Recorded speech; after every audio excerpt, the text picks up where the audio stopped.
Billions of dollars in trade to and from the United States is in jeopardy at one of the world's most important shipping routes, the Panama Canal. Real world के मुअज़्ज़िज़ दोस्तों, दुनिया भर में ताकत का तवाज़ुन तेजी से तब्दील हो रहा है और सैकड़ों सालों से कायम सुपर पावर जो पिछली एक सदी से पूरी दुनिया पर हुकूमत करती चली आ रही है, इसका सूरज अब आहिस्ता आहिस्ता गुरूब होने लगा है। इसकी बेशुमार वजूहात में से एक बड़ी वजह मुआशी मसाइल भी हैं जो आज की सुपर पावर अमेरिका को बुरी तरह से मुतासिर कर रहे हैं। इन्हीं में से एक मसला पनामा कैनाल का भी है, जो अमेरिका की मुआशी ताकत का एक ऐसा रूट है जिसने आज तक अमेरिकी मईशत को वो सप्लाई लाइंस फ्राहम की हैं जिसकी वजह से अमेरिकी मईशत आज दुनिया की सारी मईशत को अपने कब्जे में लिए हुआ है। ये रूट अमेरिका के लिए किस लिहाज से इंतहाई अहम है और अमेरिका इस रूट को किस तरह से बहाल करने की कोशिश कर रहा है, यही हमारी आज की इस वीडियो का मौजू है।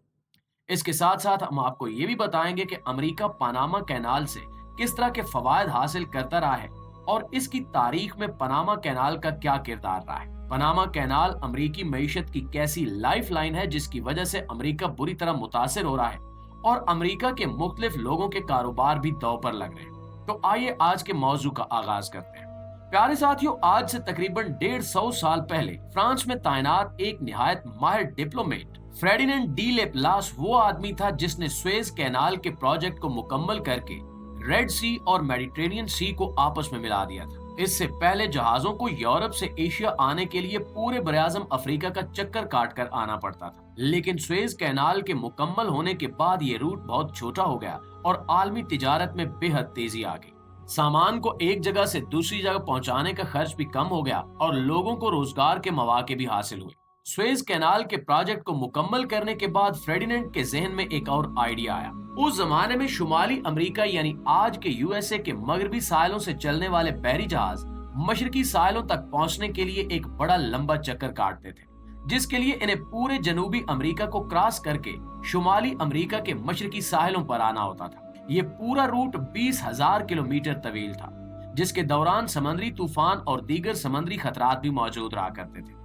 इस रूट को कवर करने में बेतहाशा खर्चा भी आता था, जिसकी वजह से फ्रेडिनेंड ने सोचा कि जनूबी अमेरिका और शुमाली अमेरिका के दरमियान मौजूद पनामा के इलाके में जहां पे ये पट्टी बेहद कम चौड़ी रह जाती है, वहां पे सुएज कैनाल की तर्ज पर एक कैनाल बनाकर बैरुल काहिल और बैरुल क्यानूस को आपस में जोड़ दिया जाए ताकि समुद्री जहाजों का ये 20,000 किलोमीटर रास्ता मुख्तसर हो जाए। इसके लिए वही तरीका इख्तियार किया गया जो सुएज कैनाल के लिए इख्तियार किया गया था, यानी दरमियान की जमीन को डायनामाइट की मदद से उड़ाकर एक नहर बनाई जाए जो दोनों तरफ के समंदरों को आपस में मिला दे। अलबत्ता ऐसा सोचना फर्डिनेंड की बहुत बड़ी गलती थी। नहर सुएज का इलाका मिस्र की मलकियत था और ये सारे का सारा इलाका तकरीबन मैदानी था, जिसमें नहर बनाने में कोई प्रॉब्लम नहीं थी। अलबत्ता पनामा का वो इलाका जहाँ पे ये नहर बनाई जा सकती थी, वो खतरनाक जंगलों, दलदलों और पहाड़ी इलाकों में घिरा हुआ था। जब यहाँ पर डायनामाइट लगाकर जमीन को उड़ाने की कोशिश की गई तो अक्सर बेशतर लैंडस्लाइडिंग होने लगी और पहाड़ों के बड़े बड़े टुकड़े कटकर या टूटकर नीचे गिरने लगे, जिससे हजारों जानों का नुकसान हुआ। इस प्रोजेक्ट पर तकरीबन 10 साल तक काम किया गया और 10 साल के अरसे में यहाँ पर 20,000 से ज्यादा लोग इस तरह के मुख्तलिफ हादसात में मारे गए। इतनी बड़ी तादाद में जानों के ज़िया के बाद इस प्रोजेक्ट में इन्वेस्ट करने वाले मुख्तलिफ इन्वेस्टर्स ने अपना पैसा वापस निकाल लिया और यूं फर्डिनेंड की कंपनी बैंकक्रप्ट होकर खत्म हो गई। ये प्रोजेक्ट अगले 15 साल तक बेयारो मददगार पड़ा रहा और इस पर कोई काम ना हो सका।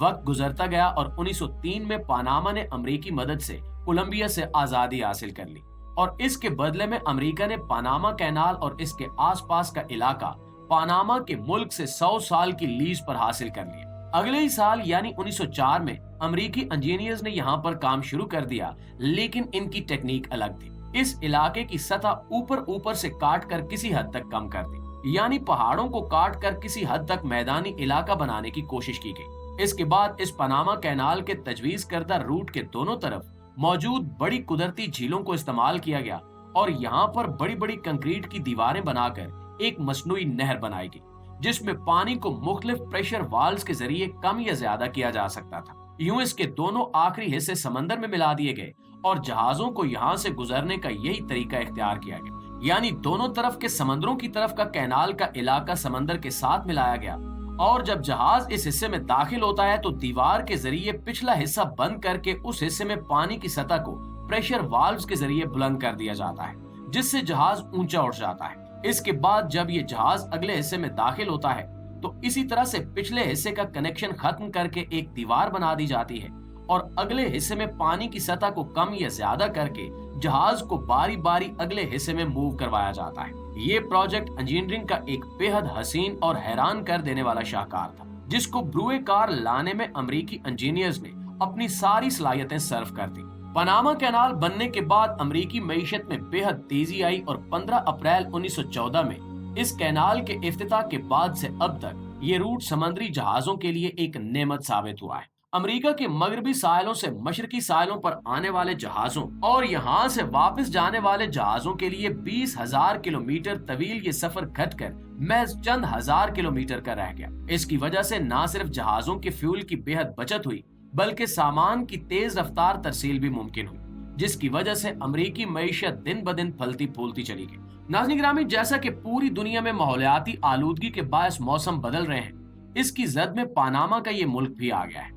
کلائمیٹ چینج کی وجہ سے پاناما کے علاقے میں بارشیں بے حد کم ہو رہی ہیں اور 2023 وہ سال تھا جب 1956 کے بعد سے لے کر اب تک پاناما میں سب سے زیادہ کم بارشیں ہوئی۔ ان کم بارشوں کی وجہ سے دونوں قریبی جھیلوں کا پانی بے حد کم ہو گیا، یہاں تک کہ ان جھیلوں میں جہازوں کے کیچڑ میں پھنس جانے کے امکانات ظاہر کیے جانے لگے۔ پہلے پاناما حکومت نے جہازوں پر وزن کی حد کم کر دی تاکہ جہاز زیادہ وزنی نہ ہو اور پانی میں پھنس نہ سکے۔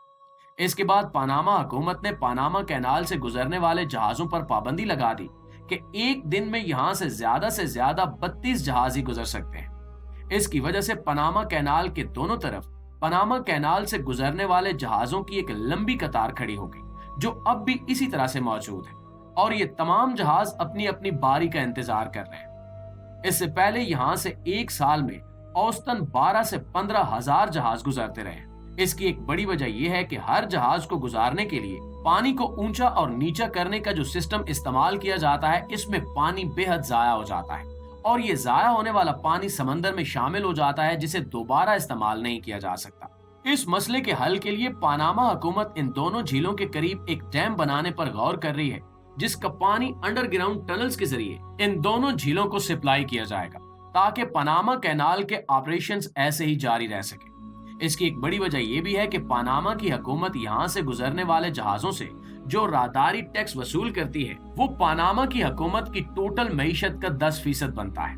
یہاں سے گزرنے والے جہاز $30,000 سے لے کر $3 لاکھ تک ٹیکس ادا کرتے ہیں۔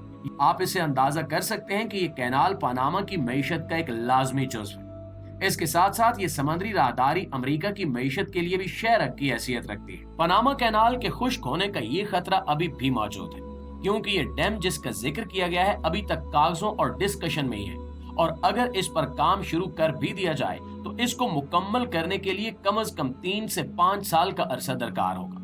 یہی وجہ ہے کہ امریکی معیشت اس وقت ڈاما ڈول ہو رہی ہے اور امریکہ میں موجود بڑے بڑے کاروبار اس وقت بینکرپسی یعنی دیوالیہ ہونے کے خطرے سے دوچار ہیں۔ آج کی ویڈیو کے حوالے سے آپ دوستوں کی رائے کیا کہتی ہے؟